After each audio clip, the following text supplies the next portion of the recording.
Marc, chapitre 1. Commencement de l'évangile de Jésus-Christ, Fils de Dieu.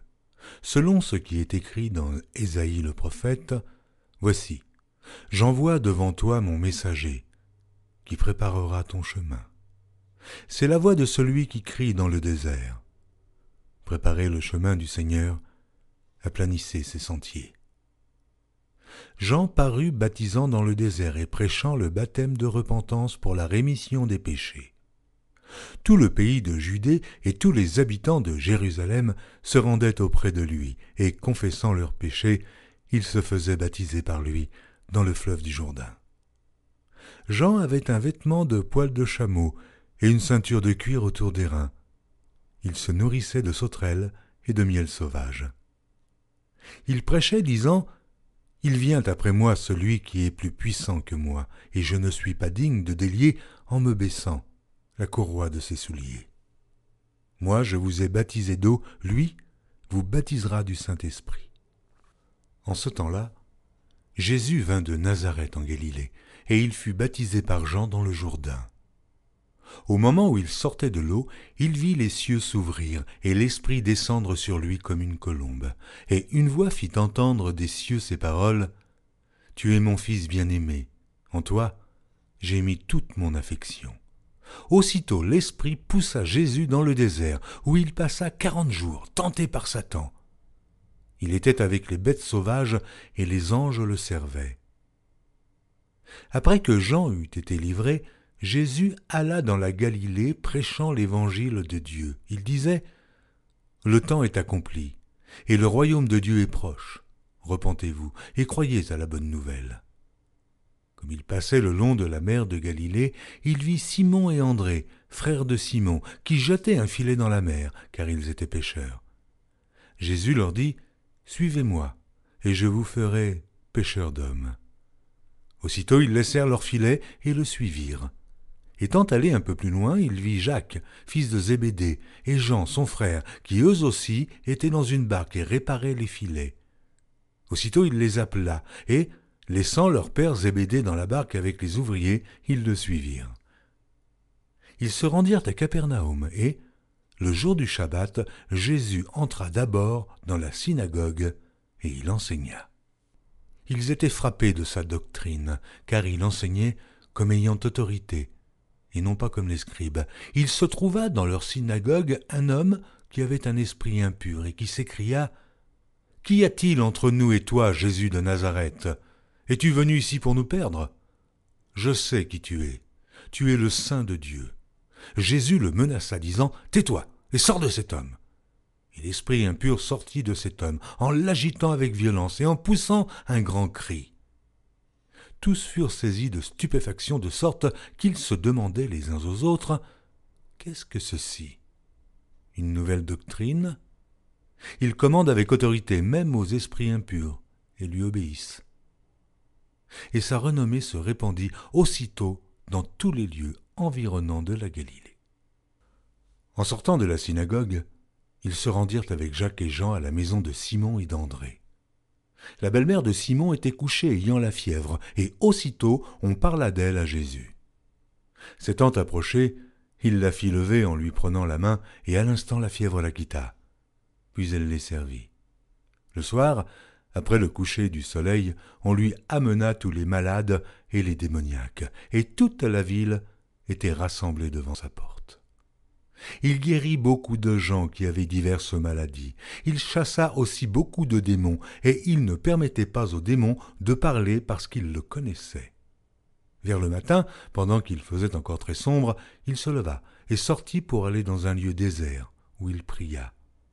Simon et ceux qui étaient avec lui se mirent à sa recherche, et quand ils l'eurent trouvé, ils lui dirent « Tous te cherchent. » Il leur répondit « Allons ailleurs, dans les bourgades voisines, afin que j'y prêche aussi, car c'est pour cela que je suis sorti. » Et il alla prêcher dans les synagogues par toute la Galilée, et il chassa les démons. Un lépreux vint à lui, et se jetant à genoux, il lui dit d'un ton suppliant « Si tu le veux, tu peux me rendre pur. » Jésus, ému de compassion, étendit la main, le toucha et dit « Je le veux, sois pur. » Aussitôt la lèpre le quitta, et il fut purifié. Jésus le renvoya sur le champ avec de sévères recommandations, et il lui dit « Garde-toi de rien dire à personne, mais va te montrer au sacrificateur et offre pour ta purification ce que Moïse a prescrit, afin que cela leur serve de témoignage. » Mais cet homme, s'en étant allé, se mit à publier hautement la chose et à la divulguer, de sorte que Jésus ne pouvait plus entrer publiquement dans une ville. Il se tenait dehors, dans des lieux déserts, où l'on venait à lui de toutes parts.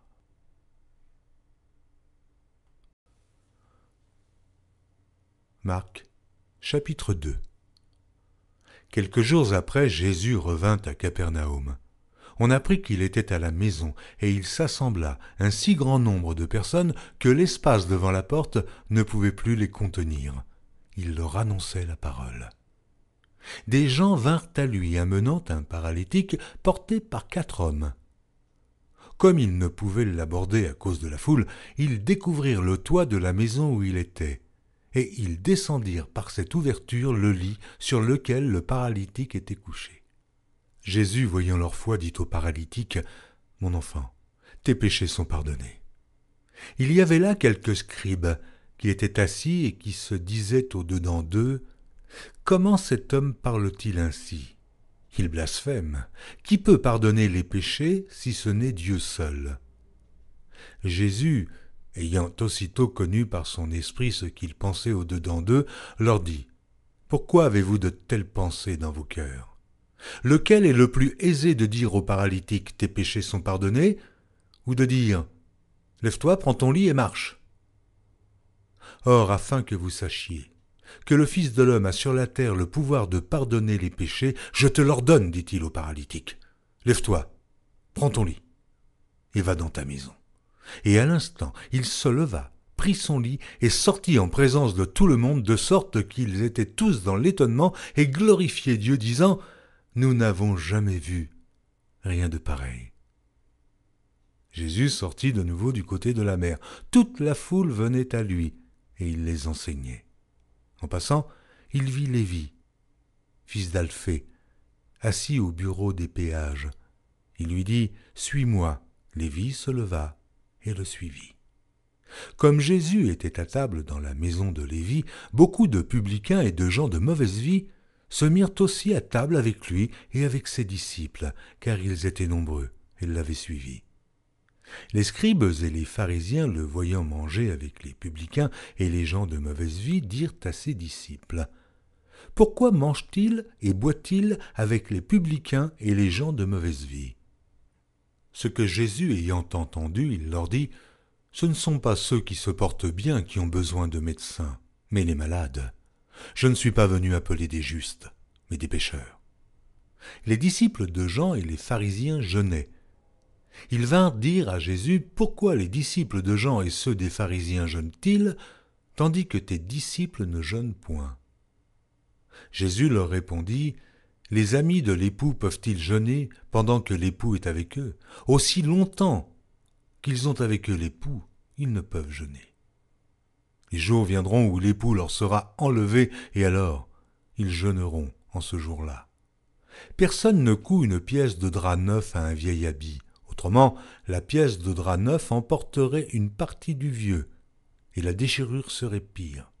Et personne ne met du vin nouveau dans de vieilles outres. Autrement, le vin fait rompre les outres, et le vin et les outres sont perdus.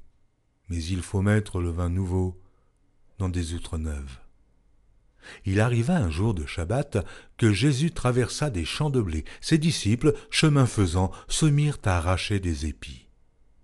Les pharisiens lui dirent « Voici, pourquoi font-ils ce qui n'est pas permis pendant le Shabbat ?» Jésus leur répondit « N'avez-vous jamais lu ce que fit David lorsqu'il fut dans la nécessité et qu'il eut faim, lui et ceux qui étaient avec lui, comment il entra dans la maison de Dieu du temps du souverain sacrificateur Abiatar et mangea les pains de proposition qu'il n'est permis qu'aux sacrificateurs de manger, et en donna même à ceux qui étaient avec lui. Puis il leur dit, le Shabbat a été fait pour l'homme, et non l'homme pour le Shabbat, de sorte que le Fils de l'homme est maître même du Shabbat. »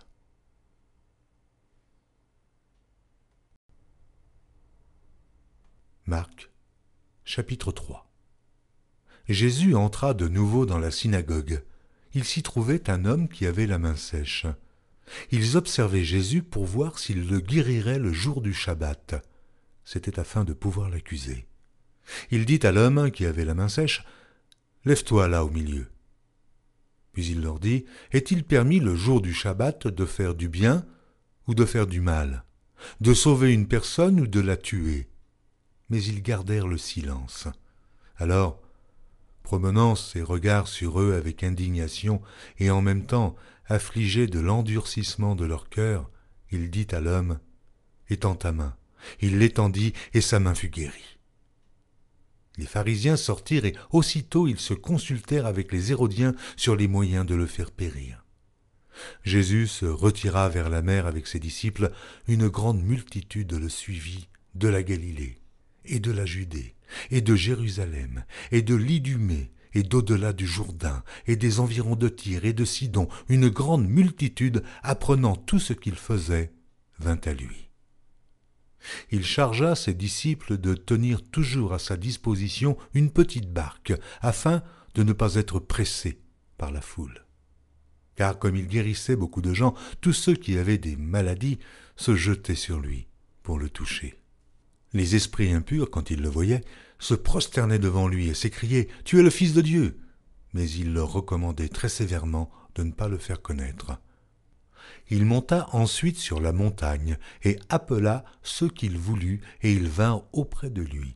Il en établit 12 pour les avoir avec lui et pour les envoyer prêcher avec le pouvoir de chasser les démons. Voici les 12 qu'il établit. Simon, qu'il nomma Pierre, Jacques, fils de Zébédée, et Jean, frère de Jacques, auquel il donna le nom de Boanerges, qui signifie « fils du tonnerre », André, Philippe, Barthélemy, Matthieu, Thomas, Jacques, fils d'Alphée, Thaddée, Simon le Cananite, et Judas Iscario, celui qui livra Jésus. Ils se rendirent à la maison, et la foule s'assembla de nouveau, en sorte qu'ils ne pouvaient pas même prendre leur repas. Les parents de Jésus, ayant appris ce qui se passait, vinrent pour se saisir de lui, car ils disaient « Il est hors de sens ». Et les scribes, qui étaient descendus de Jérusalem, dirent « Il est possédé de Béelzébul. C'est par le prince des démons qu'il chasse les démons. » Jésus les appela et leur dit sous forme de parabole « Comment Satan peut-il chasser Satan ? Si un royaume est divisé contre lui-même, ce royaume ne peut subsister. Et si une maison est divisée contre elle-même, cette maison ne peut subsister. Si donc Satan se révolte contre lui-même, il est divisé et il ne peut subsister, mais c'en est fait de lui. Personne ne peut entrer dans la maison d'un homme fort et piller ses biens sans avoir auparavant lié cet homme fort. Alors il pillera sa maison. Je vous le dis en vérité, tous les péchés seront pardonnés aux fils des hommes et les blasphèmes qu'ils auront proférés. Mais quiconque blasphémera contre le Saint-Esprit n'obtiendra jamais de pardon. Il est coupable d'un péché éternel. Jésus parla ainsi parce qu'il disait « Il est possédé d'un esprit impur ». Survinrent sa mère et ses frères, qui, se tenant dehors, l'envoyèrent appeler. La foule était assise autour de lui, et on lui dit « Voici, ta mère et tes frères sont dehors et te demandent. » Et il répondit « Qui est ma mère? Et qui sont mes frères ?» Puis, jetant les regards sur ceux qui étaient assis autour de lui, « Voici, dit-il, ma mère et mes frères, car quiconque fait la volonté de Dieu, celui-là est mon frère, ma sœur et ma mère. »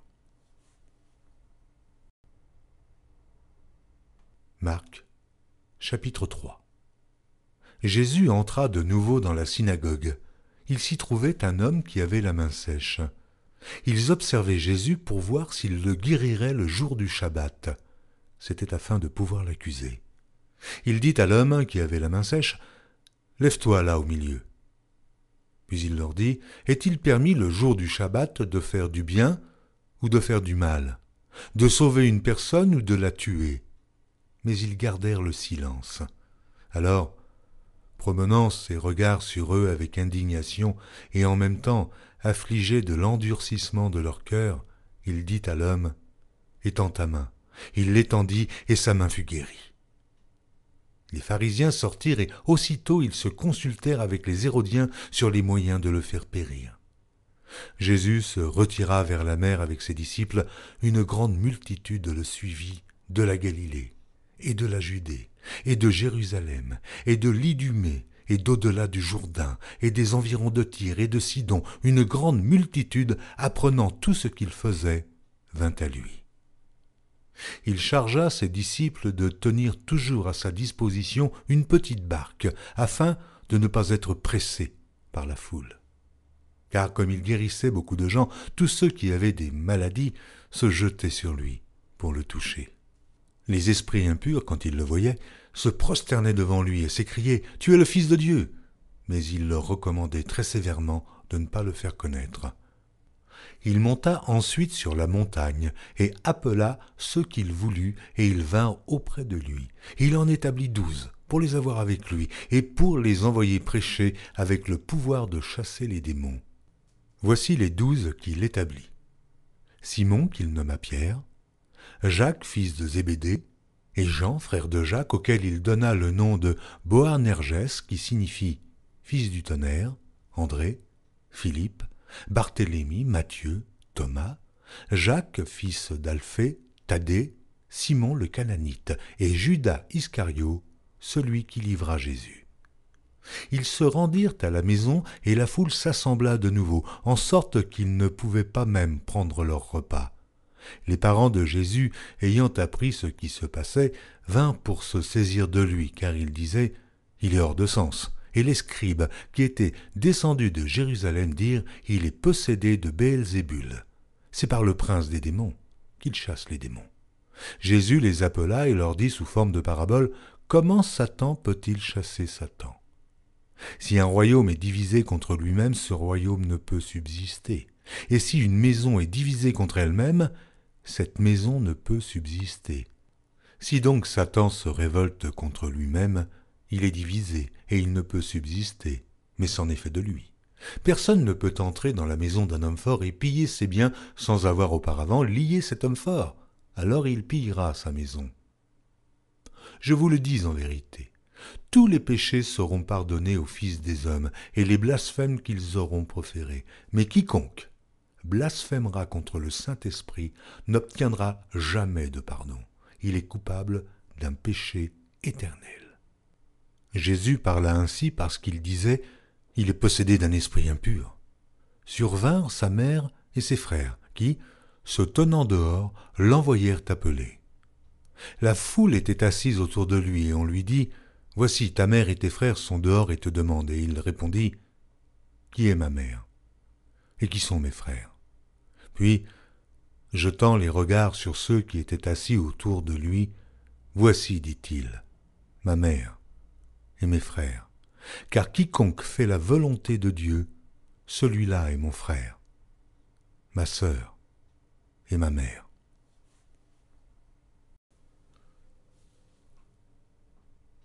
Marc, chapitre 4. Jésus se mit de nouveau à enseigner au bord de la mer. Une grande foule s'étant assemblée auprès de lui, il monta et s'assit dans une barque sur la mer. Toute la foule était à terre sur le rivage. Il leur enseigna beaucoup de choses en paraboles, et il leur dit dans son enseignement, « Écoutez, un semeur sortit pour semer. Comme il semait, une partie de la semence tomba le long du chemin. Les oiseaux vinrent et la mangèrent. Une autre partie tomba dans un endroit pierreux, où elle n'avait pas beaucoup de terre. Elle leva aussitôt parce qu'elle ne trouva pas un sol profond, mais quand le soleil parut, elle fut brûlée et sécha, faute de racines. Une autre partie tomba parmi les épines. Les épines montèrent et l'étouffèrent, et elle ne donna point de fruits. Une autre partie tomba dans la bonne terre. Elle donna du fruit, qui montait et croissait, et elle rapportait 30, 60 et 100 pour un. Puis il dit, que celui qui a des oreilles pour entendre, entende. Lorsqu'il fut en particulier, ceux qui l'entouraient avec les 12 l'interrogèrent sur les paraboles. Il leur dit, « C'est à vous qu'a été donné le mystère du royaume de Dieu. Mais pour ceux qui sont dehors, tout se passe en parabole, afin qu'en voyant, ils voient et n'aperçoivent point, et qu'en entendant, ils entendent et ne comprennent point, de peur qu'ils ne se convertissent et que les péchés ne leur soient pardonnés. Il leur dit encore, vous ne comprenez pas ces paraboles. Comment donc comprendrez-vous toutes les paraboles? Le semeur sème la parole. Les uns sont le long du chemin où la parole est semée. Quand ils l'ont entendue, aussitôt Satan vient et enlève la parole qui a été semée en eux. Les autres, pareillement, reçoivent la semence dans les endroits pierreux. Quand ils entendent la parole, ils la reçoivent d'abord avec joie, mais ils n'ont pas de racine en eux-mêmes. Ils manquent de persistance, et dès que survient une tribulation ou une persécution à cause de la parole, ils y trouvent une occasion de chute. D'autres reçoivent la semence parmi les épines. Ce sont ceux qui entendent la parole, mais en qui les soucis du siècle, la séduction des richesses et l'invasion des autres convoitises étouffent la parole et la rendent infructueuse. D'autres reçoivent la semence dans la bonne terre. Ce sont ceux qui entendent la parole, la reçoivent et portent du fruit, 30, 60 et 100 pour un. Il leur dit encore, apporte-t-on la lampe pour la mettre sous le boisseau ou sous le lit? N'est-ce pas pour la mettre sur le chandelier? Car il n'est rien de caché qui ne doive être découvert, rien de secret qui ne doive être mis au jour. Si quelqu'un a des oreilles pour entendre, qu'il entende. Il leur dit encore, prenez garde à ce que vous entendez. On vous mesurera avec la mesure dont vous vous serez servi, et on y ajoutera pour vous. Car on donnera à celui qui a, mais à celui qui n'a pas, on ôtera même ce qu'il a. Il dit encore, il en est du royaume de Dieu comme quand un homme jette de la semence en terre. Qu'il dorme ou qu'il veille, nuit et jour, la semence germe et croît, sans qu'il sache comment. La terre produit d'elle-même d'abord l'herbe, puis l'épi, puis le grain tout formé dans l'épi, et dès que le fruit est mûr, on y met la faucille, car la moisson est là. Il dit encore, à quoi comparerons-nous le royaume de Dieu, ou par quelle parabole le représenterons-nous?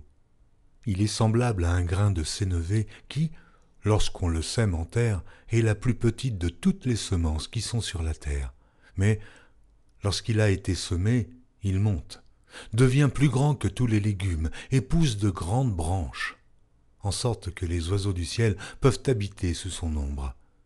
C'est par beaucoup de paraboles de ce genre qu'il leur annonçait la parole, selon qu'ils étaient capables de l'entendre.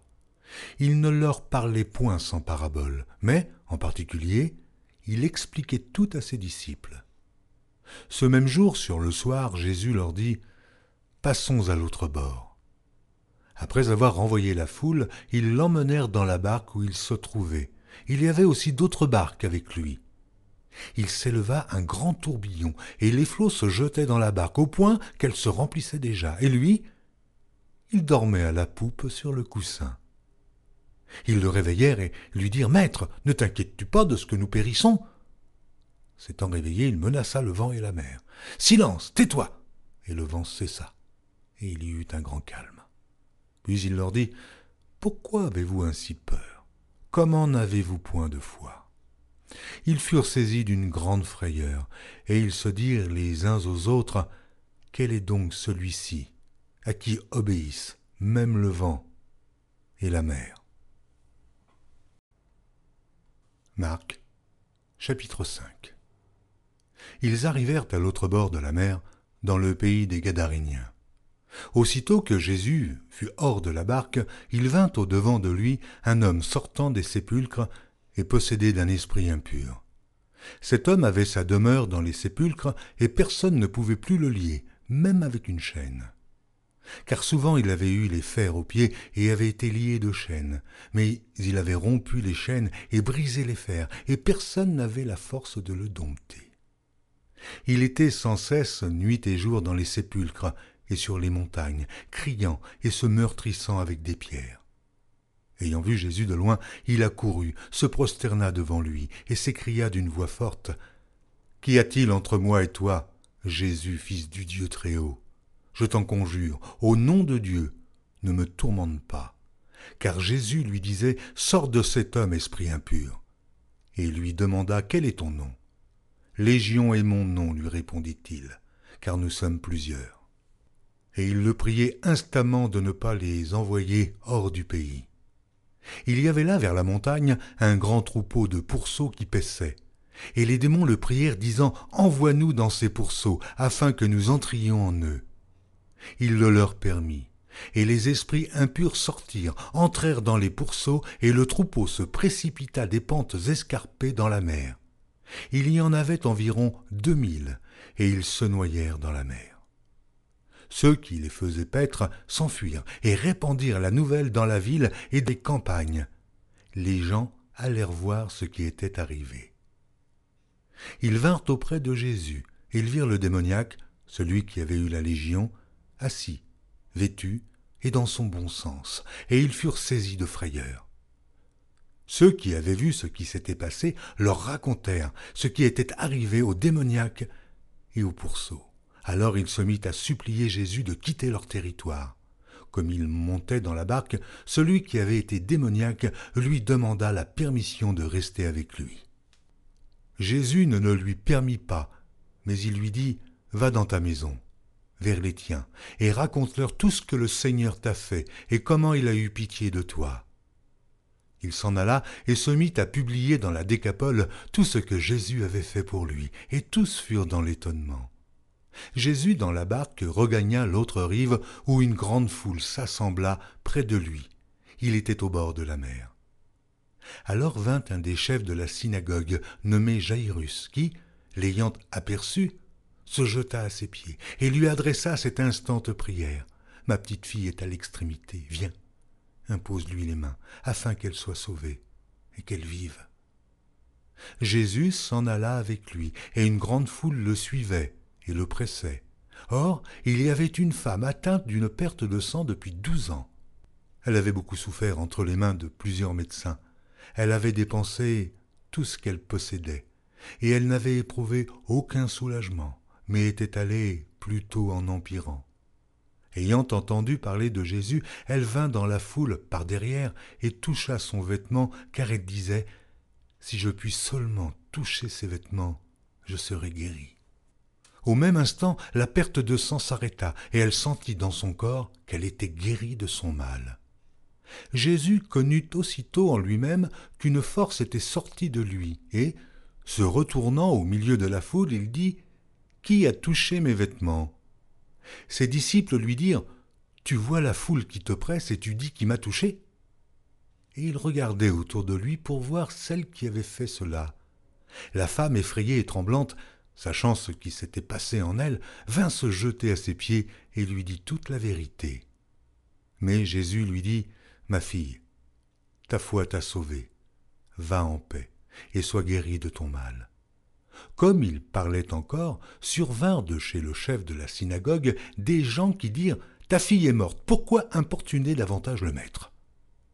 Mais Jésus, sans tenir compte de ces paroles, dit au chef de la synagogue « Ne crains pas, crois seulement. » Et il ne permit à personne de l'accompagner, si ce n'est à Pierre, à Jacques et à Jean, frère de Jacques.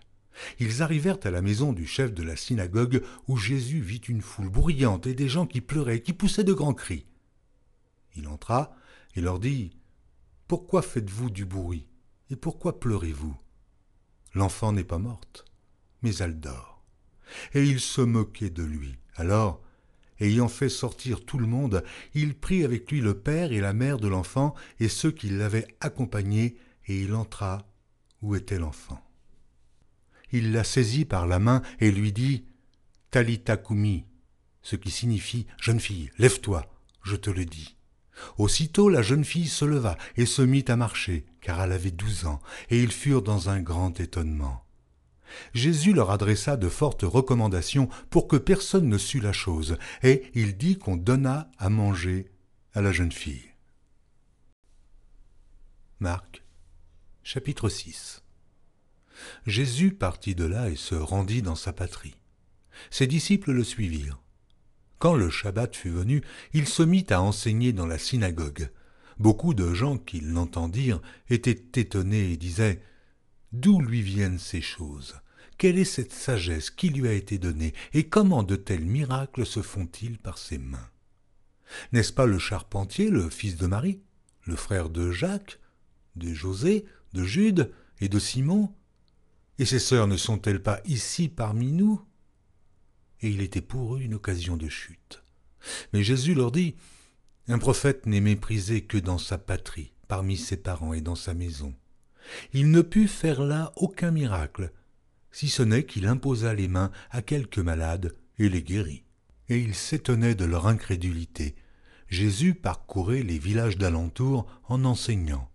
Alors il appela les 12 et il commença à les envoyer 2 à 2 en leur donnant pouvoir sur les esprits impurs. Il leur prescrivit de ne rien prendre pour le voyage, si ce n'est un bâton, de n'avoir ni pain, ni sac, ni monnaie dans la ceinture, de chausser des sandales et de ne pas revêtir de tunique. Puis il leur dit, dans quelque maison que vous entriez, restez-y jusqu'à ce que vous partiez de ce lieu, et, s'il y a quelque part des gens qui ne vous reçoivent ni ne vous écoutent, retirez-vous de là et secouez la poussière de vos pieds afin que cela leur serve de témoignage. Ils partirent et ils prêchèrent la repentance. Ils chassaient beaucoup de démons et ils oignaient d'huile beaucoup de malades et les guérissaient. Le roi Hérode entendit parler de Jésus dont le nom était devenu célèbre et il dit « Jean-Baptiste est ressuscité des morts. » Et c'est pour cela qu'il se fait par lui des miracles. D'autres disaient « C'est Élie » et d'autres disaient « C'est un prophète, comme l'un des prophètes. » Mais Hérode, en apprenant cela, disait « Ce Jean que j'ai fait décapiter, c'est lui qui est ressuscité. » Car Hérode lui-même avait fait arrêter Jean et l'avait fait lier en prison à cause d'Hérodias, femme de Philippe, son frère, parce qu'il l'avait épousée et que Jean lui disait « Il ne t'est pas permis d'avoir la femme de ton frère. » Hérodias était irritée contre Jean et voulait le faire mourir, mais elle ne le pouvait, car Hérode craignait Jean, le connaissant pour un homme juste et saint. Il le protégeait et après l'avoir entendu, il était souvent perplexe et l'écoutait avec plaisir. Cependant, un jour propice arriva lorsque Hérode, à l'anniversaire de sa naissance, donna un festin assez grand, aux chefs militaires et aux principaux de la Galilée. La fille d'Hérodias entra dans la salle. Elle dansa et plut à Hérode et à ses convives. Le roi dit à la jeune fille « Demande-moi ce que tu voudras, et je te le donnerai. » Il ajouta avec serment « Ce que tu me demanderas, je te le donnerai. Fût-ce la moitié de mon royaume. » Étant sortie, elle dit à sa mère « Que demanderai-je » Et sa mère répondit « La tête de Jean-Baptiste. » Elle s'empressa de rentrer aussitôt vers le roi et lui fit cette demande « Je veux que tu me donnes à l'instant, sur un plat, la tête de Jean-Baptiste. » Le roi fut attristé, mais à cause de ses serments et des convives, il ne voulut pas lui faire un refus. Il envoya sur le champ un garde avec ordre d'apporter la tête de Jean-Baptiste. Le garde alla décapiter Jean dans la prison et apporta la tête sur un plat. Il la donna à la jeune fille et la jeune fille la donna à sa mère. Les disciples de Jean, ayant appris cela, vinrent prendre son corps et le mirent dans un sépulcre. Les apôtres s'étant rassemblés auprès de Jésus, lui racontèrent tout ce qu'ils avaient fait et tout ce qu'ils avaient enseigné. Jésus leur dit « Venez à l'écart dans un lieu désert et reposez-vous un peu, car il y avait beaucoup d'allants et de venants, et ils n'avaient même pas pris le temps de manger. » Ils partirent donc dans une barque pour aller à l'écart, dans un lieu désert.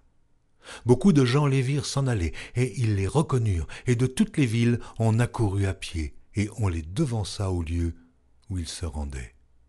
Quand il sortit de la barque, Jésus vit une grande foule et fut ému de compassion pour eux, parce qu'ils étaient comme des brebis qui n'ont point de berger, et il se mit à leur enseigner beaucoup de choses.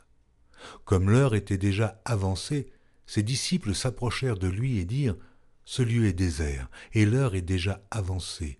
Renvoie-les, afin qu'ils aillent dans les campagnes et dans les villages des environs pour s'acheter de quoi manger. » Jésus leur répondit « Donnez-leur vous-même à manger. » Mais ils lui dirent, « Irions-nous acheter des pains pour 200 deniers et leur donnerions-nous à manger ?»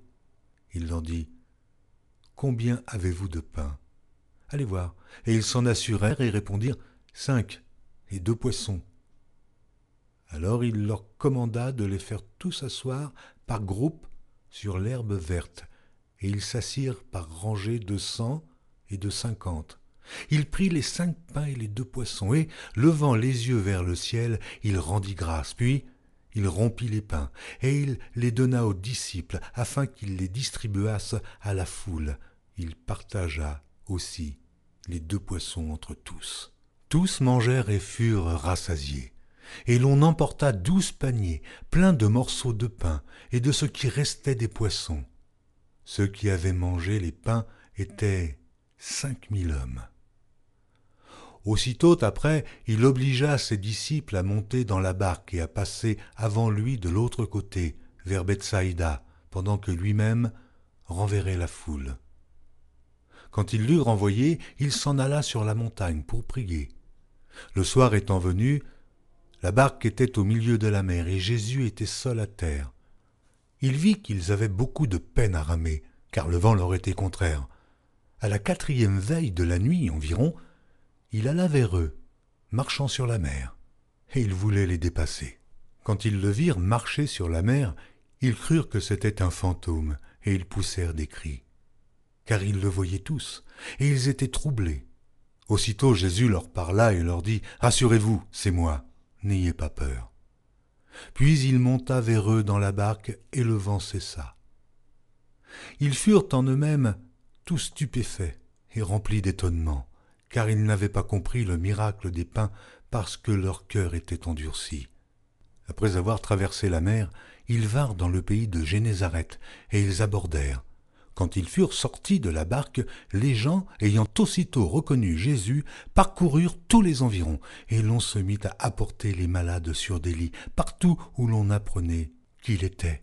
En quelques lieues qu'il arriva dans les villages, dans les villes ou dans les campagnes, on mettait les malades sur les places publiques, et on le priait de leur permettre seulement de toucher le bord de son vêtement, et tous ceux qui le touchaient étaient guéris. Marc, chapitre 7. Les pharisiens et quelques scribes venus de Jérusalem s'assemblèrent auprès de Jésus. Ils virent quelques-uns de ses disciples prendre leur repas avec des mains impures, c'est-à-dire non lavées. Or les pharisiens et tous les juifs ne mangent pas sans s'être lavés soigneusement les mains, conformément à la tradition des anciens. Et quand ils reviennent de la place publique, ils ne mangent qu'après s'être purifiés. Oh, ils ont encore beaucoup d'autres observances traditionnelles, comme le lavage des coupes, des cruches et des vases d'airain. Et les pharisiens et les scribes lui demandèrent, « Pourquoi tes disciples ne suivent-ils pas la tradition des anciens, mais prennent-ils leur repas avec des mains impures ?» Jésus leur répondit, « Hypocrites, Ésaïe a bien prophétisé sur vous, ainsi qu'il est écrit, « Ce peuple m'honore des lèvres, mais son cœur est éloigné de moi. » C'est en vain qu'il m'honore, en donnant des préceptes qui sont des commandements d'hommes. Vous abandonnez le commandement de Dieu et vous observez la tradition des hommes. Il leur dit encore, vous anéantissez fort bien le commandement de Dieu pour garder votre tradition, car Moïse a dit, honore ton père et ta mère. Et celui qui maudira son père ou sa mère sera puni de mort. Mais vous, vous dites, si un homme dit à son père ou à sa mère, ce dont j'aurais pu t'assister est corban, c'est-à-dire une offrande à Dieu, vous ne le laissez plus rien faire pour son père ou pour sa mère, annulant ainsi la parole de Dieu par votre tradition que vous avez établie, et vous faites beaucoup d'autres choses semblables. Ensuite, ayant de nouveau appelé la foule à lui, il lui dit, « Écoutez-moi tous et comprenez. Il n'est hors de l'homme rien qui, entrant en lui, puisse le souiller. Mais ce qui sort de l'homme, c'est ce qui le souille.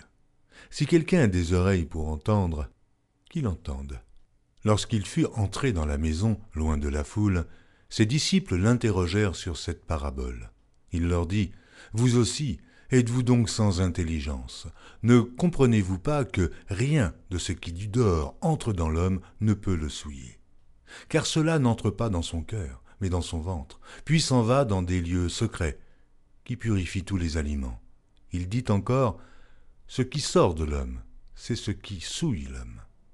Car c'est du dedans, c'est du cœur des hommes que sortent les mauvaises pensées, les adultères, les impudicités, les meurtres, les vols, les cupidités, les méchancetés, la fraude, le dérèglement, le regard envieux, la calomnie, l'orgueil, la folie.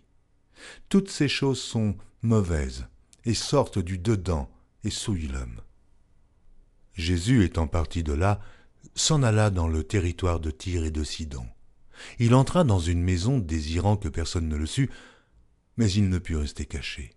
Car une femme, dont la fille était possédée d'un esprit impur, entendit parler de Jésus et vint se jeter à ses pieds. Cette femme était grecque, syro-phénicienne d'origine. Elle le pria de chasser le démon hors de sa fille. Jésus lui dit « Laisse d'abord les enfants se rassasier, car il n'est pas bien de prendre le pain des enfants et de le jeter aux petits chiens. »« Oui, Seigneur, lui répondit-elle, mais les petits chiens, sous la table, mangent les miettes des enfants. » Alors il lui dit « À cause de cette parole, va, le démon est sorti de ta fille. » Et, quand elle rentra dans sa maison, elle trouva l'enfant couché sur le lit. Le démon était sorti. Jésus quitta le territoire de Tyr et revint par Sidon vers la mer de Galilée en traversant le pays de la Décapole. On lui amena un sourd qui avait de la difficulté à parler et on le pria de lui imposer les mains. Il le prit à part, loin de la foule, lui mit les doigts dans les oreilles et lui toucha la langue avec sa propre salive. Puis, levant les yeux au ciel, il soupira et dit « Ephata », c'est-à-dire « Ouvre-toi ». Ainsi ses oreilles s'ouvrirent, sa langue se délia, et il parla très bien. Jésus leur recommanda de n'en parler à personne, mais plus il le leur recommanda, plus ils le publièrent. Ils étaient dans le plus grand étonnement et disaient « Il fait tout à merveille.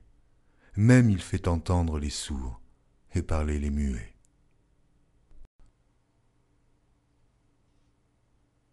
Marc, chapitre 8.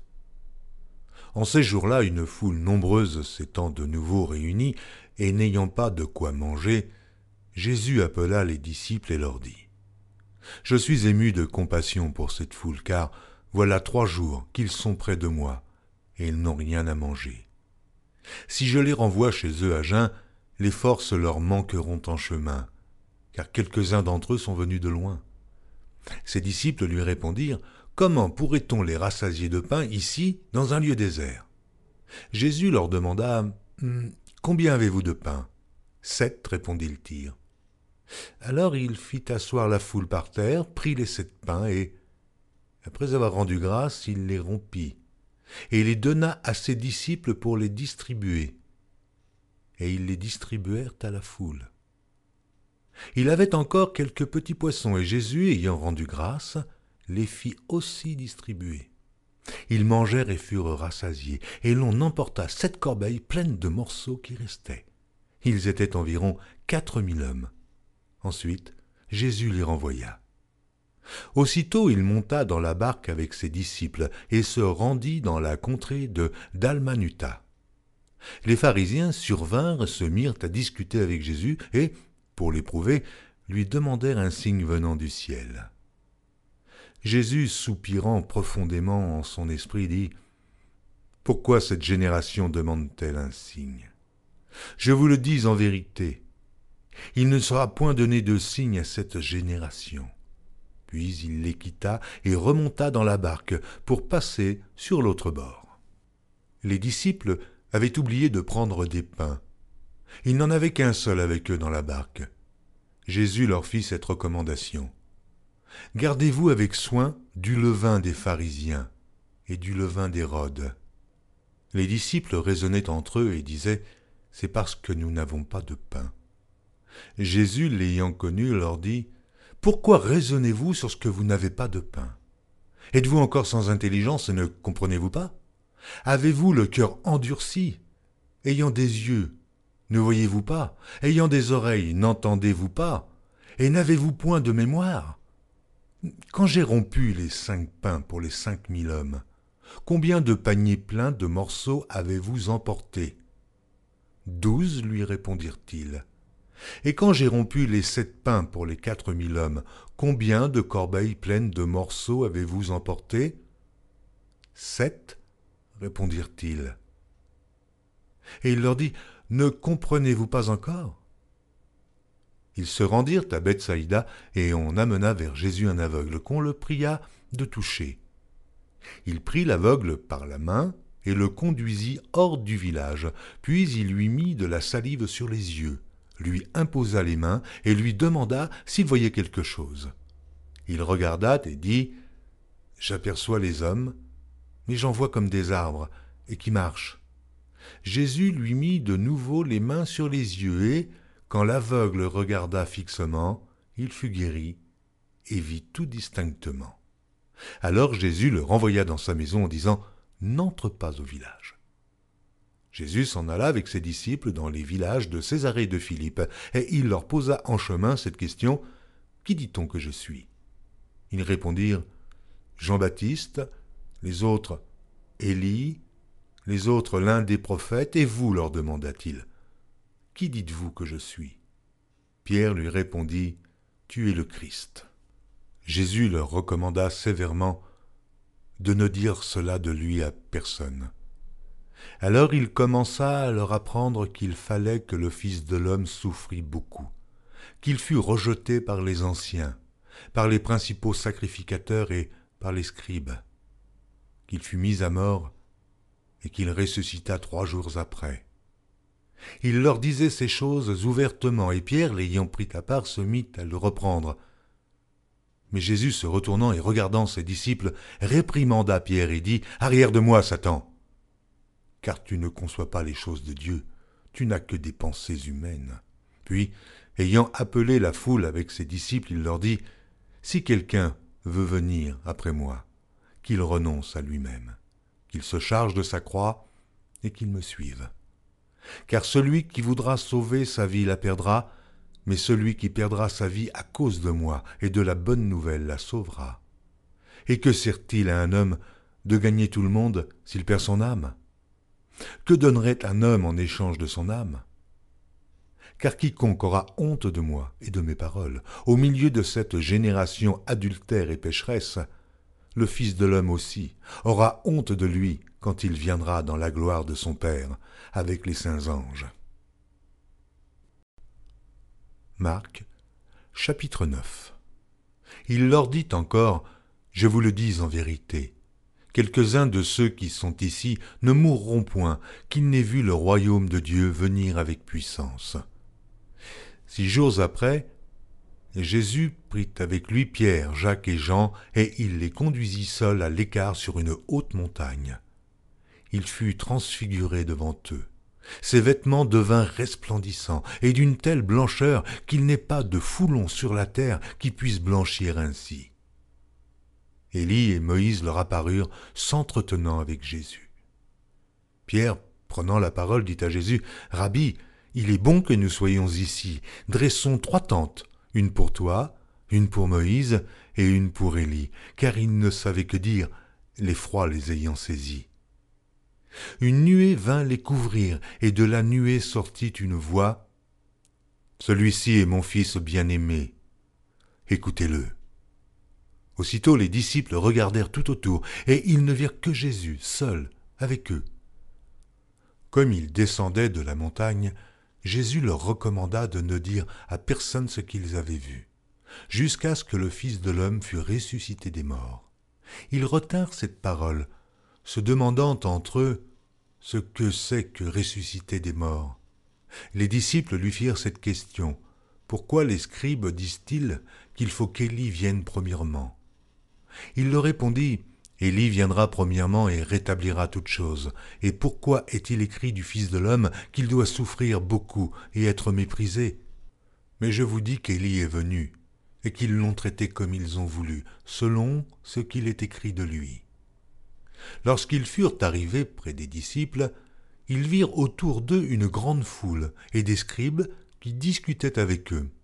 Dès que la foule vit Jésus, elle fut surprise et accourut pour le saluer.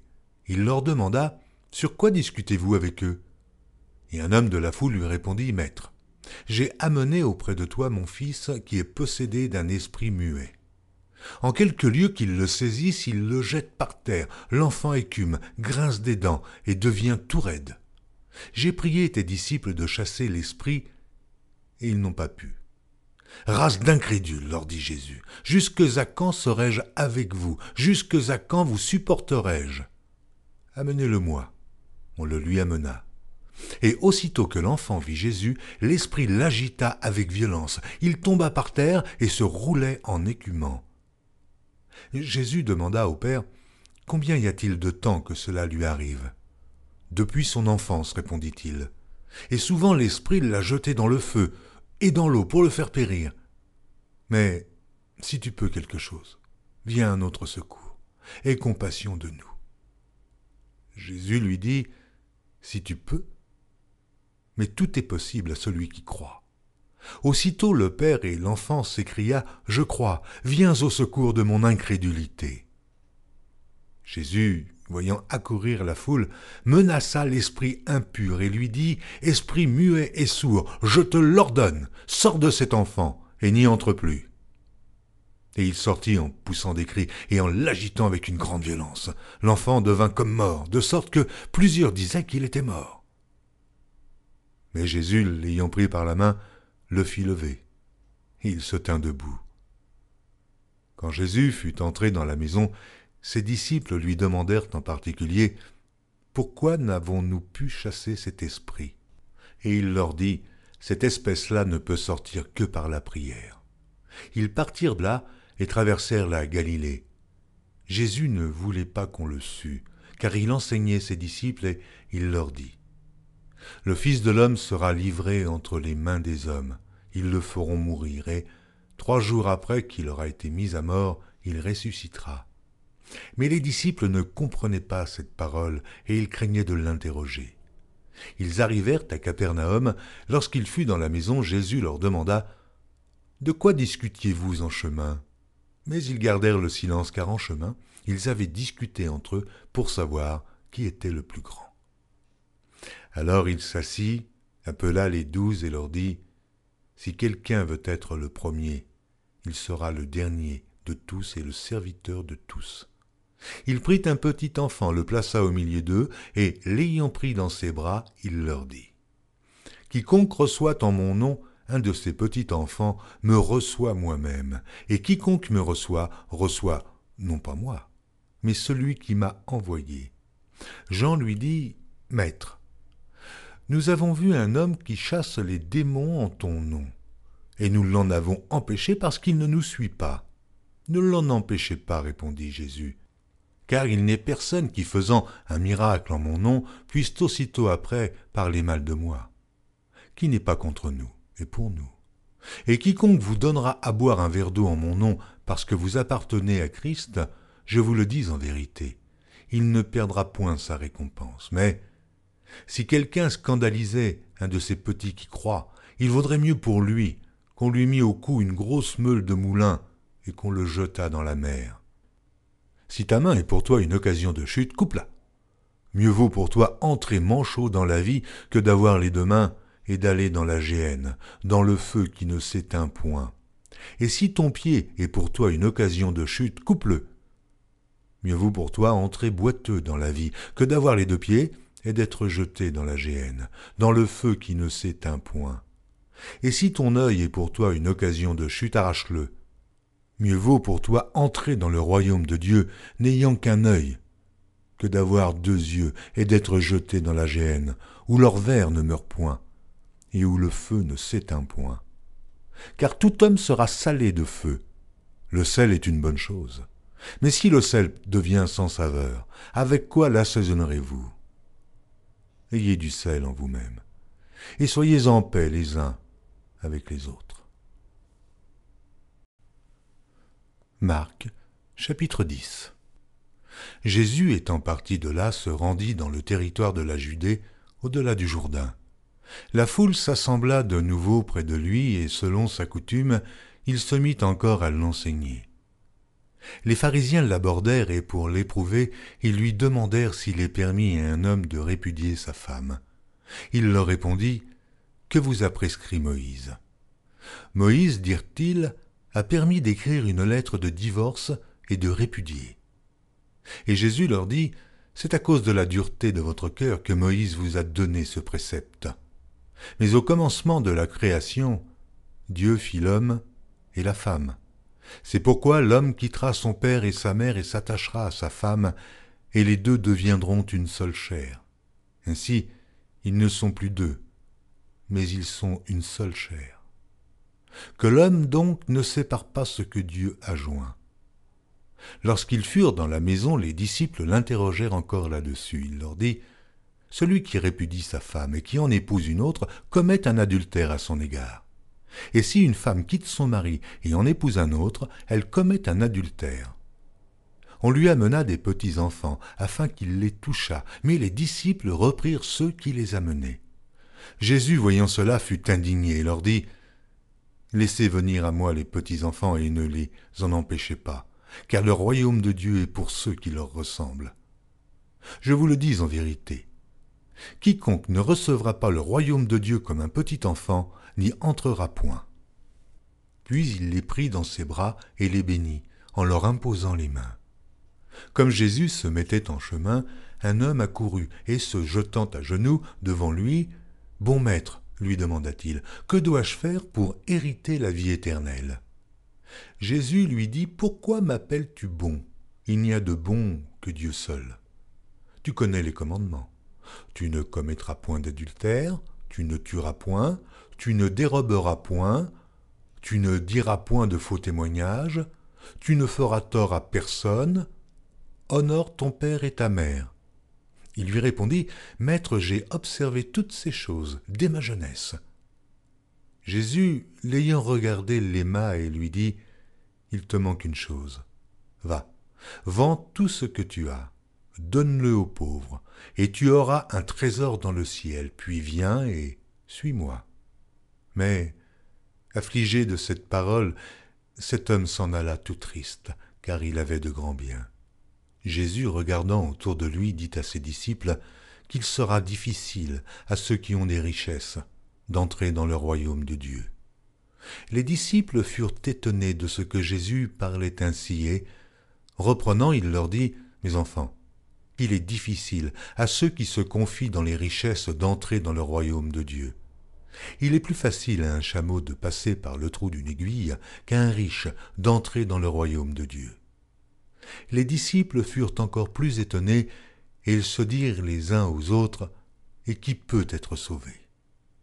Jésus les regarda et dit, « Cela est impossible aux hommes, mais non à Dieu, car tout est possible à Dieu. » Pierre se mit à lui dire, « Voici, nous avons tout quitté et nous t'avons suivi. » Jésus répondit, « Je vous le dis en vérité, il n'est personne qui, ayant quitté à cause de moi et à cause de la bonne nouvelle sa maison, ou ses frères, ou ses sœurs, ou sa mère, ou son père, ou ses enfants, ou ses terres, ne reçoive au centuple présentement dans ce siècle-ci des maisons des frères, des sœurs, des mères, des enfants et des terres, avec des persécutions, et, dans le siècle à venir, la vie éternelle. Plusieurs des premiers seront les derniers, et plusieurs des derniers seront les premiers. » Ils étaient en chemin pour monter à Jérusalem, et Jésus allait au-devant d'eux. Les disciples étaient troublés, ils le suivaient avec crainte. Et Jésus prit de nouveau les 12 auprès de lui, et commença à leur dire ce qui devait lui arriver. « Voici, nous montons à Jérusalem, et le Fils de l'homme sera livré aux principaux sacrificateurs et aux scribes.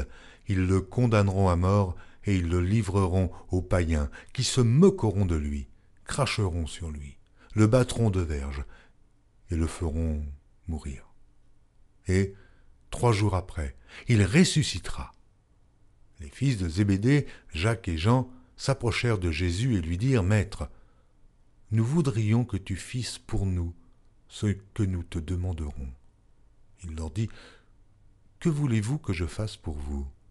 « Accorde-nous, lui dirent-ils, d'être assis l'un à ta droite et l'autre à ta gauche, quand tu seras dans la gloire. » Jésus leur répondit, « Vous ne savez ce que vous demandez. Pouvez-vous boire la coupe que je dois boire, ou être baptisé du baptême dont je dois être baptisé ?» Nous le pouvons, dirent-ils. Et Jésus leur répondit, « Il est vrai que vous boirez la coupe que je dois boire, et que vous serez baptisés du baptême dont je dois être baptisé. Mais pour ce qui est d'être assis à ma droite ou à ma gauche, cela ne dépend pas de moi, et ne sera donné qu'à ceux à qui cela est réservé. » Les 10, ayant entendu cela, commencèrent à s'indigner contre Jacques et Jean. Jésus les appela et leur dit, « Vous savez que ceux qu'on regarde comme les chefs des nations les tyrannisent et que les grands les dominent. Il n'en est pas de même au milieu de vous. Mais quiconque veut être grand parmi vous, qu'il soit votre serviteur, et quiconque veut être le premier parmi vous, qu'il soit l'esclave de tous. Car le Fils de l'homme est venu, non pour être servi, mais pour servir et donner sa vie, comme la rançon de plusieurs. » Ils arrivèrent à Jéricho, et lorsque Jésus en sortit avec ses disciples et une assez grande foule, le fils de Timée, Bartimée, mendiant, aveugle, était assis au bord du chemin. Il entendit que c'était Jésus de Nazareth et il se mit à crier « Fils de David, Jésus, aie pitié de moi !» Plusieurs le reprenaient pour le faire taire, mais il criait beaucoup plus fort « Fils de David, aie pitié de moi !» Jésus s'arrêta et dit « Appelez-le. » Ils appelèrent l'aveugle en lui disant « Prends courage, lève-toi, il t'appelle. » L'aveugle jeta son manteau et se levant d'un bond, vint vers Jésus. Jésus, prenant la parole, lui dit « Que veux-tu que je fasse ?» « Rabouni, lui répondit l'aveugle, que je recouvre la vue. » Et Jésus lui dit « Va, ta foi t'a sauvé. » Aussitôt il recouvra la vue et suivit Jésus dans le chemin.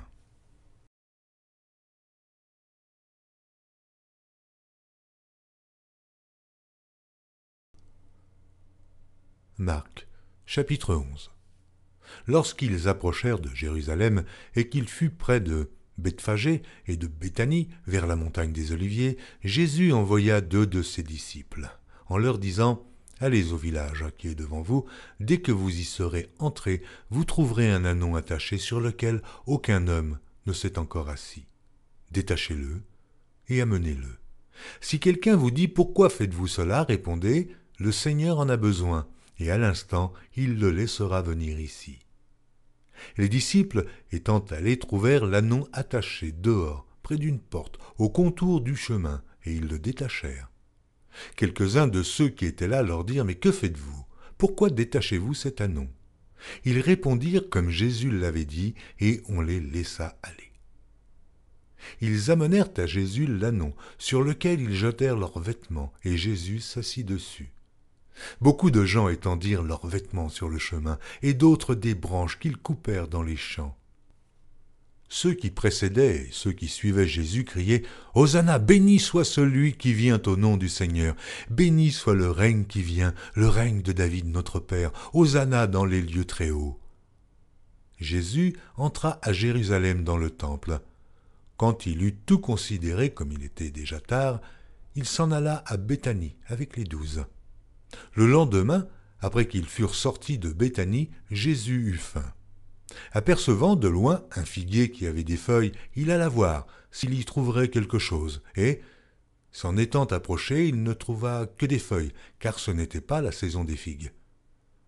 Prenant alors la parole, il lui dit « Que jamais personne ne mange de ton fruit. » Et ses disciples l'entendirent.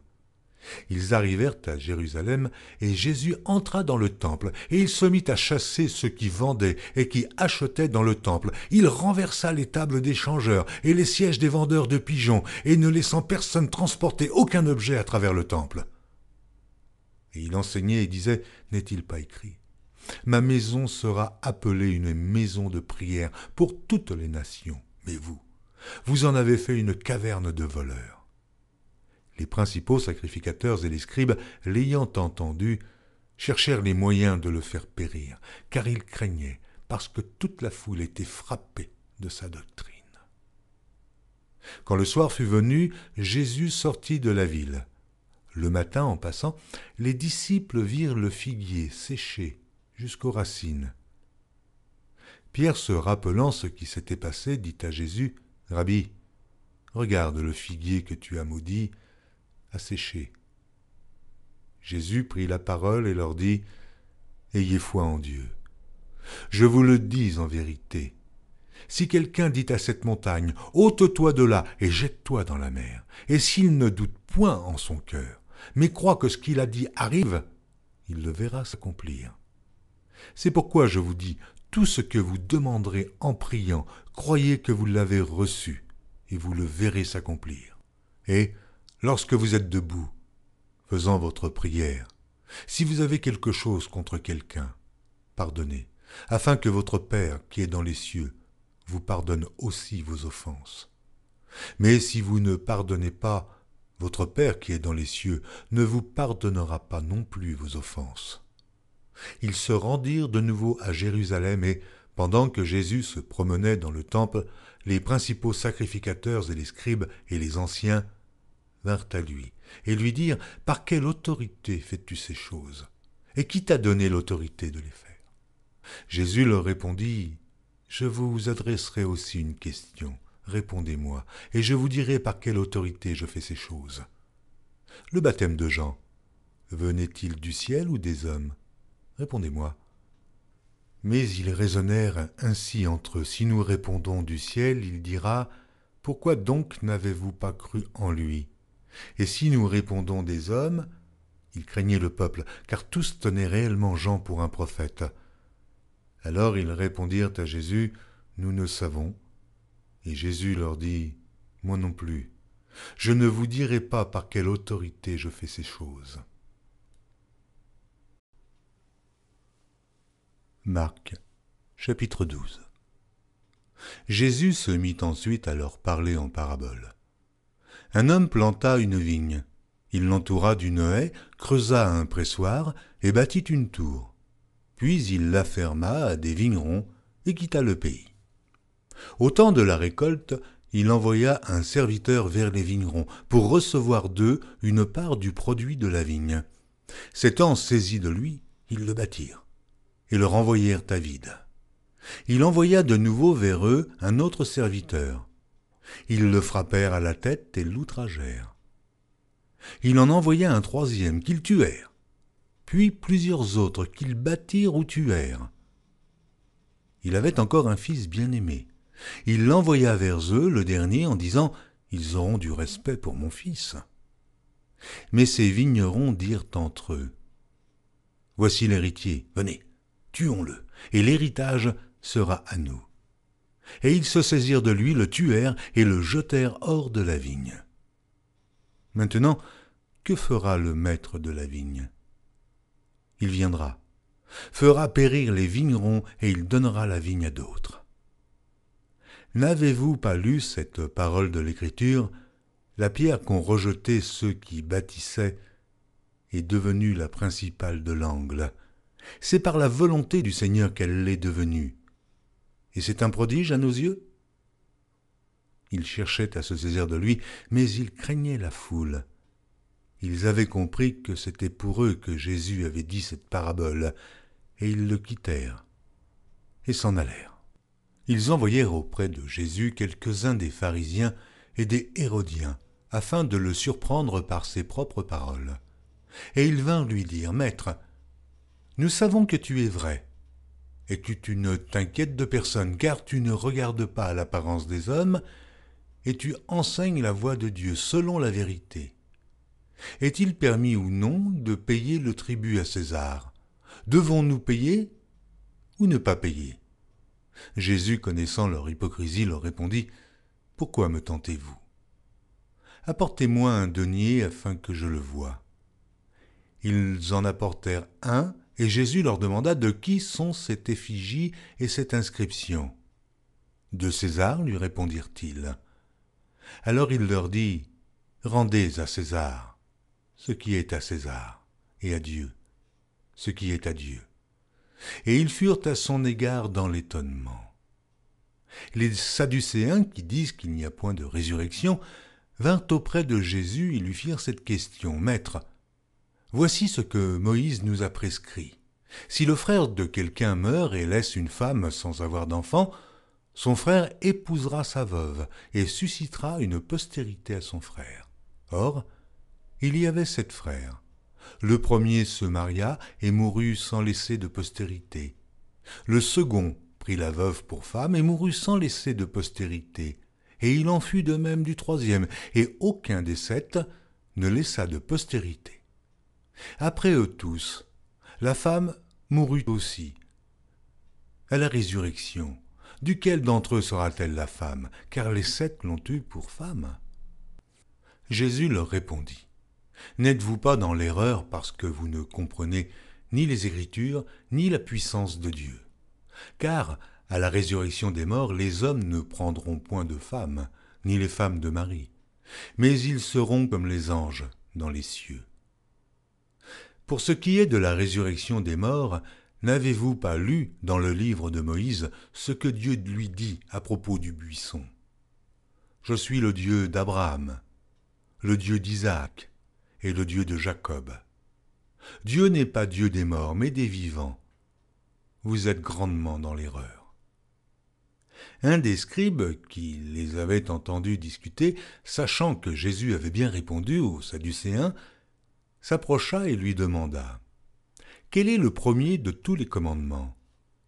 Jésus répondit « Voici le premier. Écoute, Israël, le Seigneur, notre Dieu est l'unique Seigneur, et tu aimeras le Seigneur ton Dieu de tout ton cœur, de toute ton âme, de toute ta pensée et de toute ta force. Voici le second. Tu aimeras ton prochain comme toi-même. Il n'y a pas d'autre commandement plus grand que cela. » Le scribe lui dit « Bien, maître, tu as dit avec vérité que Dieu est unique et qu'il n'y en a point d'autre que lui, et que l'aimer de tout son cœur, de toute sa pensée, de toute son âme et de toute sa force, et aimer son prochain comme soi-même, c'est plus que tous les holocaustes et tous les sacrifices. » Jésus, voyant qu'il avait répondu avec intelligence, lui dit « Tu n'es pas loin du royaume de Dieu. » Et personne n'osa pu lui proposer de question. Jésus, continuant à enseigner dans le temple, dit « Comment les scribes disent-ils que le Christ est fils de David ? David lui-même, animé par l'Esprit Saint, a dit « Le Seigneur a dit à mon Seigneur, assieds-toi à ma droite, jusqu'à ce que je fasse de tes ennemis ton marchepied. » David lui-même l'appelle Seigneur. Comment donc est-il son fils ? Et une grande foule l'écoutait avec plaisir.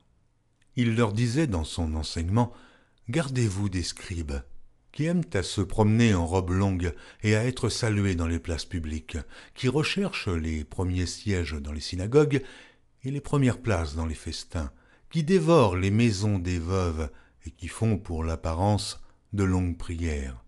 Ils seront jugés plus sévèrement. » Jésus, s'étant assis vis-à-vis du tronc, regardait comment la foule y mettait de l'argent. Plusieurs riches mettaient beaucoup. Il vint aussi une pauvre veuve. Elle y mit 2 petites pièces, faisant un quart de sou. Alors Jésus, ayant appelé ses disciples, leur dit « Je vous le dis en vérité, cette pauvre veuve a donné plus qu'aucun de ceux qui ont mis dans le tronc, car tous ont mis de leur superflu. Mais elle a mis de son nécessaire, tout ce qu'elle possédait, tout ce qu'elle avait pour vivre. » Marc, chapitre 13. Lorsque Jésus sortit du temple, un de ses disciples lui dit « Maître, regarde quelle pierre et quelle construction !» Jésus lui répondit « Vois-tu ces grandes constructions ?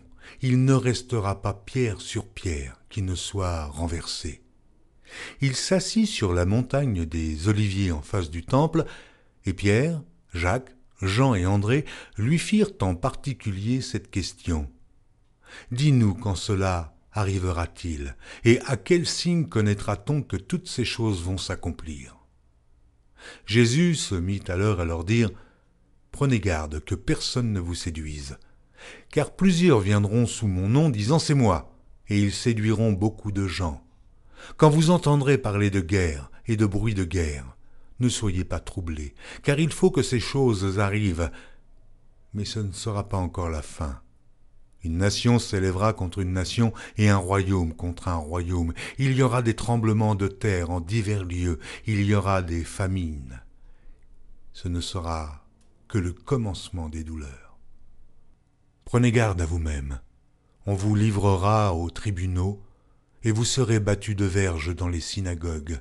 Vous comparaîtrez devant des gouverneurs et devant des rois à cause de moi, pour leur servir de témoignage. Il faut premièrement que la bonne nouvelle soit prêchée à toutes les nations.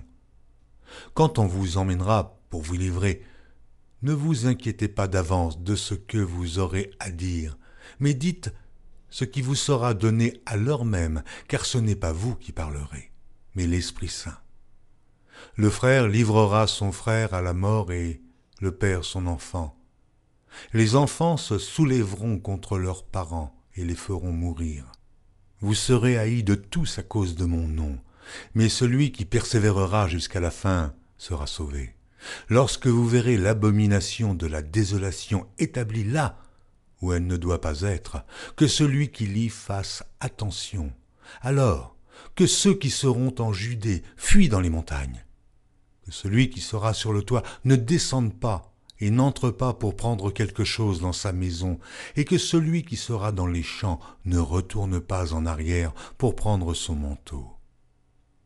Malheurs aux femmes qui seront enceintes et à celles qui allaiteront en ces jours-là. Priez pour que ces choses n'arrivent pas en hiver. Car la détresse en ces jours sera telle qu'il n'y en a point eu de semblable depuis le commencement du monde que Dieu a créé jusqu'à présent, et qu'il n'y en aura jamais. Et si le Seigneur n'avait abrégé ces jours, personne ne serait sauvé, mais il les a abrégés à cause des élus qu'il a choisis. Si quelqu'un vous dit alors le Christ est ici ou il est là, ne le croyez pas, car il s'élèvera de faux Christ et de faux prophètes. Ils feront des prodiges et des miracles pour séduire les élus, s'il était possible.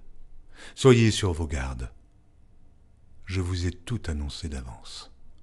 Mais, dans ces jours, après cette détresse, le soleil s'obscurcira, la lune ne donnera plus sa lumière, les étoiles tomberont du ciel, et les puissances qui sont dans les cieux seront ébranlées.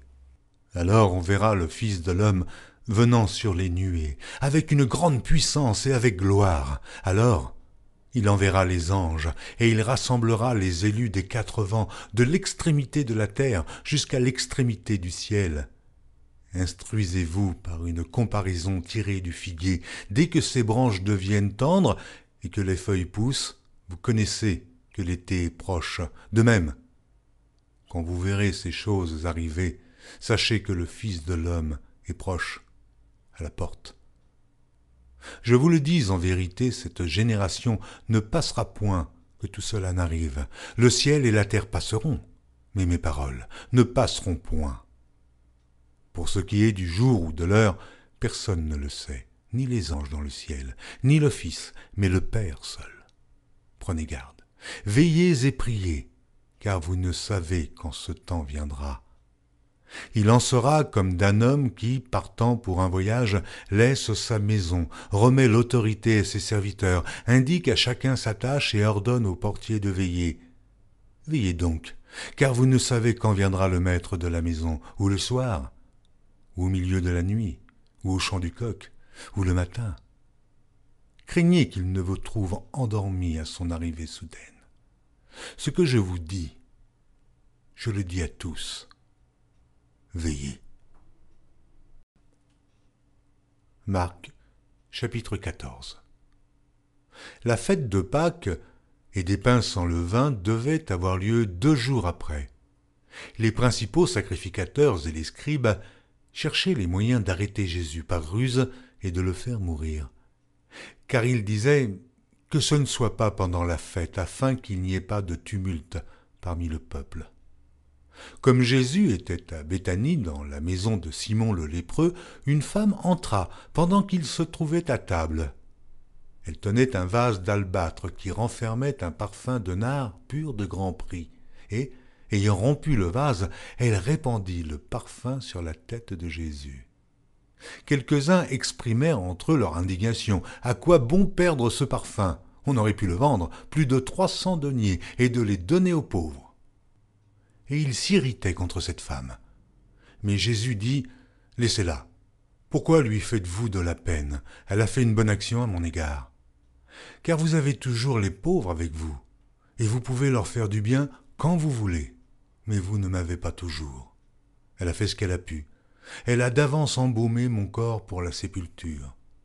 Je vous le dis en vérité, partout où la bonne nouvelle sera prêchée dans le monde entier, on racontera aussi en mémoire de cette femme ce qu'elle a fait. » Judas Iscario, l'un des 12, alla vers les principaux sacrificateurs afin de leur livrer Jésus. Après l'avoir entendu, ils furent dans la joie et promirent de lui donner de l'argent, et Judas cherchait une occasion favorable pour le livrer. Le premier jour des pains sans levain, où l'on immolait la Pâque, les disciples de Jésus lui dirent « Où veux-tu que nous allions te préparer la Pâque ?» Et il envoya 2 de ses disciples et leur dit « Allez à la ville, vous rencontrerez un homme portant une cruche d'eau, suivez-le. Quelque part qu'il entre, dites au maître de la maison, le maître dit « Où est le lieu où je mangerai la Pâque avec mes disciples ?» Et il vous montrera une grande chambre haute, meublée et toute prête. C'est là que vous nous préparerez la Pâque. Les disciples partirent, arrivèrent à la ville et trouvèrent les choses comme il le leur avait dit. Ils préparèrent la Pâque. Le soir étant venu, il arriva avec les 12. Pendant qu'ils étaient à table et qu'ils mangeaient, Jésus dit « Je vous le dis en vérité, l'un de vous qui mange avec moi me livrera. » Ils commencèrent à s'attrister et à lui dire l'un après l'autre « Est-ce moi ?» Il leur répondit « C'est l'un des 12 qui met avec moi la main dans le plat. » Le Fils de l'homme s'en va selon ce qui est écrit de lui, mais malheur à l'homme par qui le Fils de l'homme est livré. Mieux vaudrait pour cet homme qu'il ne fût pas né. Pendant qu'il mangeait, Jésus prit du pain et, après avoir rendu grâce, il le rompit et le leur donna en disant « Prenez, ceci est mon corps. » Il prit ensuite une coupe et, après avoir rendu grâce, il la leur donna. Et ils burent tous. Et il leur dit, « Ceci est mon sang, le sang de l'alliance, qui est répandu pour plusieurs. Je vous le dis en vérité, je ne boirai plus jamais du fruit de la vigne jusqu'au jour où je le boirai nouveau dans le royaume de Dieu. » Après avoir chanté les cantiques, ils se rendirent à la montagne des Oliviers. Jésus leur dit, « Vous serez tous scandalisés, car il est écrit, « Je frapperai le berger, et les brebis seront dispersées, mais, après que je serai ressuscité, je vous précéderai en Galilée. » Pierre lui dit, « Quand tous seraient scandalisés, je ne serai pas scandalisé. » Et Jésus lui dit, « Je te le dis en vérité, toi, aujourd'hui, cette nuit même, avant que le coq chante 2 fois, tu me renieras 3 fois. » Mais Pierre reprit plus fortement, « Quand il me faudrait mourir avec toi, je ne te renierai pas. » Et tous dirent la même chose. Ils allèrent ensuite dans un lieu appelé Gethsémane, et Jésus dit à ses disciples, « Asseyez-vous ici, pendant que je prierai. » Il prit avec lui Pierre, Jacques et Jean, et il commença à éprouver de la frayeur et des angoisses. Et il leur dit, « Mon âme est triste jusqu'à la mort. Restez ici, éveillés. » Puis, ayant fait quelques pas en avant, il se jeta contre terre et pria que, s'il était possible, cette heure s'éloignât de lui. Il disait, « Abba, Père, toutes choses te sont possibles. Éloigne de moi cette coupe. Toutefois, non pas ce que je veux, mais ce que tu veux. » Et il vint vers les disciples qu'il trouva endormi, et il dit à Pierre, « Simon, tu dors, tu n'as pu veiller 1 heure. Veillez et priez afin que vous ne tombiez pas en tentation. L'esprit est bien disposé, mais la chair est faible. » Il s'éloigna de nouveau et fit la même prière. Il revint et les trouva encore endormis, car leurs yeux étaient appesantis. Ils ne surent que lui répondre. Il revint pour la 3e fois et leur dit, « Dormez maintenant et reposez-vous. C'est assez, l'heure est venue. Voici, le Fils de l'homme est livré aux mains des pécheurs. Levez-vous, allons. Voici celui qui me livre approche. » Et aussitôt, comme il parlait encore, arriva Judas, l'un des 12, et avec lui une foule, armée d'épées et de bâtons, envoyée par les principaux sacrificateurs, par les scribes et par les anciens. Celui qui le livrait leur avait donné ce signe. « Celui que je baiserai, c'est lui. Saisissez-le et emmenez-le sûrement. » Dès qu'il fut arrivé, il s'approcha de Jésus, disant « Rabbi !» et il le baisa. Alors, ces gens mirent la main sur Jésus et le saisirent. Un de ceux qui étaient là, tirant l'épée, frappa le serviteur du souverain sacrificateur et lui emporta l'oreille. Jésus, prenant la parole, leur dit « Vous êtes venus comme après un brigand, avec des épées et des bâtons, pour vous emparer de moi. J'étais tous les jours parmi vous, enseignant dans le temple, et vous ne m'avez pas saisi. Mais c'est afin que les Écritures soient accomplies. » Alors tous l'abandonnèrent et prirent la fuite. Un jeune homme le suivait, et n'ayant sur le corps qu'un drap, on se saisit de lui, mais il lâcha son vêtement et se sauva tout nu. Ils emmenèrent Jésus chez le souverain sacrificateur, où s'assemblèrent tous les principaux sacrificateurs, les anciens et les scribes.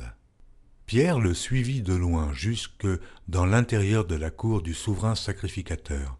Il s'assit avec les serviteurs et il se chauffait près du feu.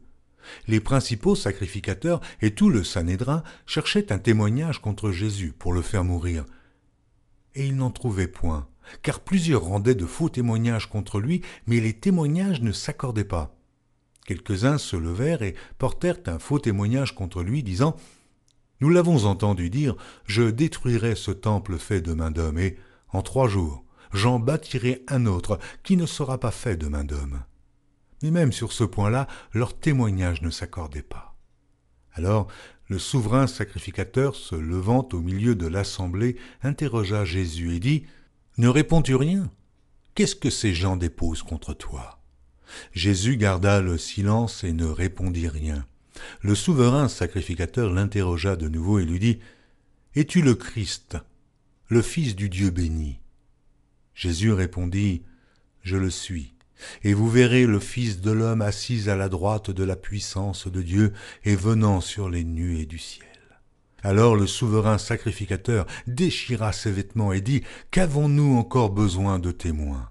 Vous avez entendu le blasphème, que vous en semble ?» Et tous le condamnèrent comme méritant la mort. Et quelques-uns se mirent à cracher sur lui, à lui voiler le visage et à le frapper à coups de poing en lui disant « Devine !» Et les serviteurs le reçurent en lui donnant des soufflets. Pendant que Pierre était en bas dans la cour, il vint une des servantes du souverain sacrificateur. Voyant Pierre qui se chauffait, elle le regarda et lui dit « Toi aussi, tu étais avec Jésus de Nazareth. » Il le nia, disant « Je ne sais pas, je ne comprends pas ce que tu veux dire. » Puis il sortit pour aller dans le vestibule. Et le coq chanta. La servante, l'ayant vu, se mit de nouveau à dire à ceux qui étaient présents « Celui-ci est de ces gens-là. » Et il le nia de nouveau.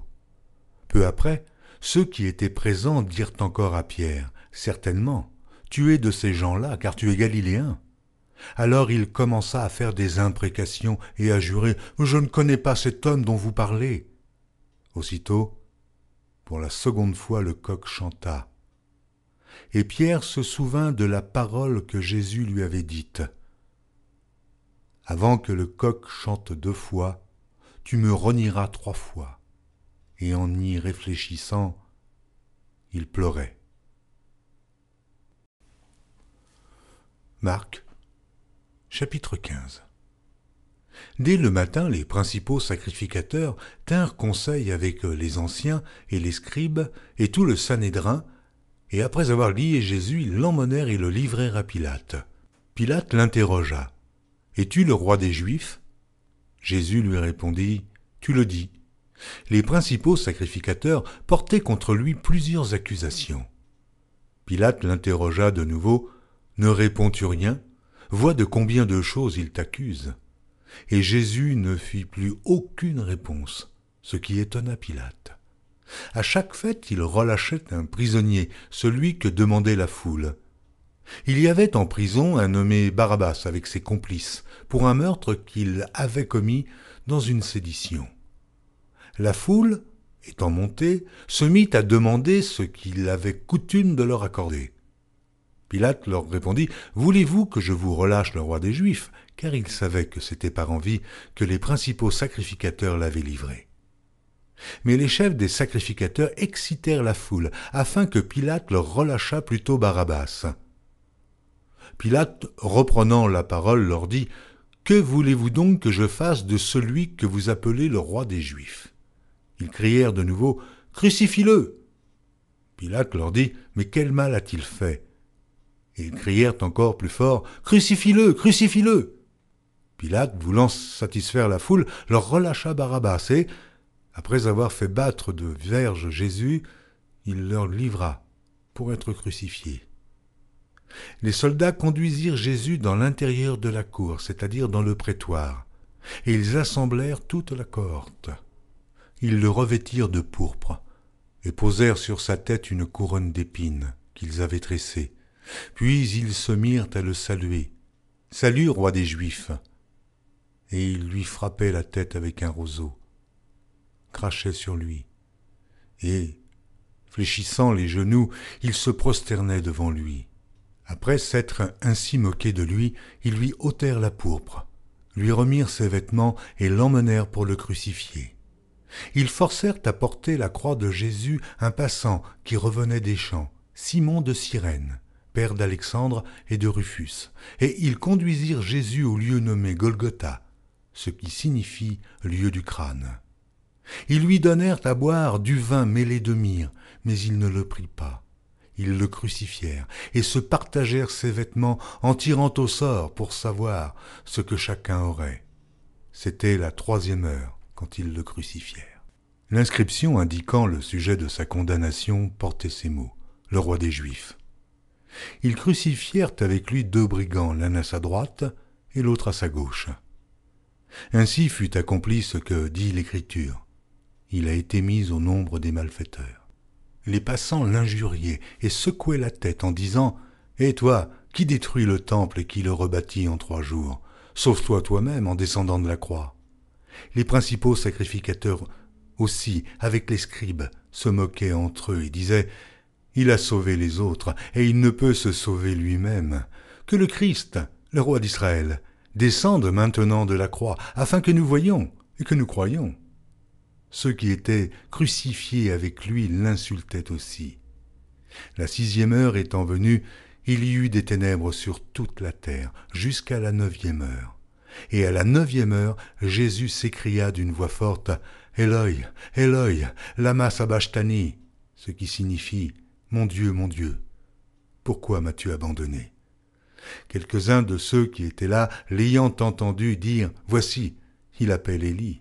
Et l'un d'eux courut remplir une éponge de vinaigre, et l'ayant fixé à un roseau, il lui donna à boire en disant « Laissez, voyons si Élie viendra le descendre. » Mais Jésus, ayant poussé un grand cri, expira. Le voile du temple se déchira en 2, depuis le haut jusqu'en bas. Le centenier qui était en face de Jésus, voyant qu'il avait expiré de la sorte, dit « Assurément, cet homme était fils de Dieu. » Il y avait aussi des femmes qui regardaient de loin. Parmi elles était Marie de Magdala, Marie, mère de Jacques le mineur et de José et Salomé, qui le suivaient et le servaient lorsqu'ils étaient en Galilée, et plusieurs autres qui étaient montés avec lui à Jérusalem.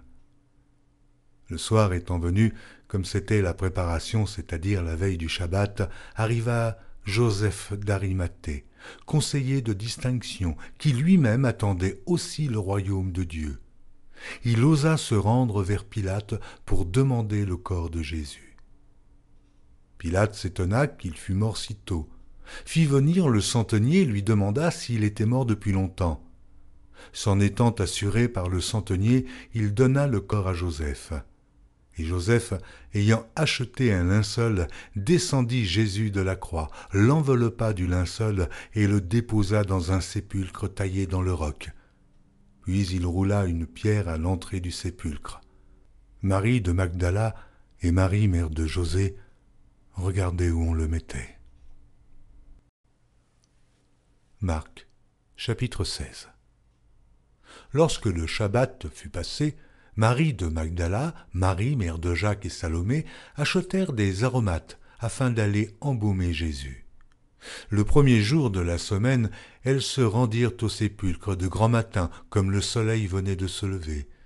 Elles disaient entre elles, « Mais qui nous roulera la pierre loin de l'entrée du sépulcre ?» Et, levant les yeux, elles aperçurent que la pierre, qui était très grande, avait été roulée. Elles entrèrent dans le sépulcre, virent un jeune homme assis à droite vêtu d'une robe blanche, et elles furent épouvantées. Il leur dit, « Ne vous épouvantez pas, vous cherchez Jésus de Nazareth, qui a été crucifié. Il est ressuscité, il n'est point ici. Voici le lieu où on l'avait mis. Mais allez dire à ses disciples et à Pierre qu'il vous précède en Galilée. C'est là que vous le verrez, comme il vous l'a dit. » Elles sortirent du sépulcre et s'enfuirent. La peur et le trouble les avaient saisies, et elles ne dirent rien à personne à cause de leur effroi. Jésus, étant ressuscité le matin du premier jour de la semaine, apparut d'abord à Marie de Magdala, de laquelle il avait chassé 7 démons. Elle alla emporter la nouvelle à ceux qui avaient été avec lui et qui s'affligeaient et pleuraient. Quand ils entendirent qu'il vivait et qu'elle l'avait vu, ils ne le crurent point.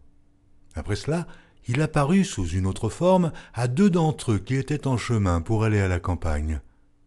Ils revinrent l'annoncer aux autres, qui ne les crurent pas non plus. Enfin, il apparut aux 11, pendant qu'ils étaient à table, et il leur reprocha leur incrédulité et la dureté de leur cœur, parce qu'ils n'avaient pas cru ceux qui l'avaient vu ressusciter. Puis il leur dit, « Allez par tout le monde, et prêchez la bonne nouvelle à toute la création. Celui qui croira et qui sera baptisé sera sauvé, mais celui qui ne croira pas sera condamné. Voici les miracles qui accompagneront ceux qui auront cru. En mon nom, ils chasseront les démons. Ils parleront de nouvelles langues. Ils saisiront des serpents. S'ils boivent quelque breuvage mortel, ils ne leur feront point de mal. Ils imposeront les mains aux malades, et les malades seront guéris. » Le Seigneur, après leur avoir parlé, fut enlevé au ciel, et il s'assit à la droite de Dieu. Et ils s'en allèrent prêcher partout. Le Seigneur travaillait avec eux, et confirmait la parole par les miracles qui l'accompagnaient.